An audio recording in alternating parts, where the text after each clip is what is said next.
Ensuite, à Franceville, nous sommes là dans la province du Haut-Ogooué. Les membres de l'ONG DREPA Zéro Cytose se sont réunis pour parler des activités 2019-2020, cela en présence de Jacob Moukwangui et Joël Ndjaï. Médecins, chercheurs, parents et bien d'autres personnes intéressées par la problématique de cette maladie génétique du sang ont répondu à l'invitation du docteur Lucrèce Delika pour ensemble envisager et fixer le cap 2019-2020.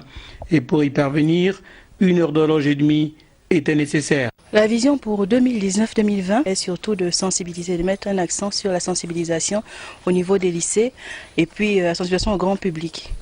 Et puis de participer aussi à la mise en place de mesures de prévention et de prise en charge des enfants drépanocytaires. Œuvrant dans l'éducation et le soutien, DREPA Zéro Cytose Gabon, par la voix de sa présidente, revient ici sur quelques signes cliniques. Et lorsqu'on est drépanocytaire, on a une mutation qui apparaît, donc un changement au niveau de l'ADN d'une personne, au niveau de la structure génétique de l'ADN de la personne, qui va devenir en fait une hémoglobine malade qu'on note hémoglobine S. Et cette hémoglobine va, dans certaines conditions, polymériser et entraîner la déformation des globules rouges.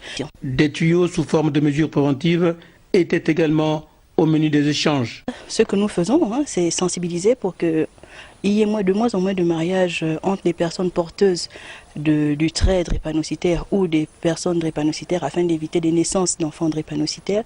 Et aussi, la prévention aussi peut porter au niveau des grossesses. Lorsque une personne est enceinte, de vérifier si l'enfant in utero est porteur ou pas du gène drépanocytaire, donc du gène malade.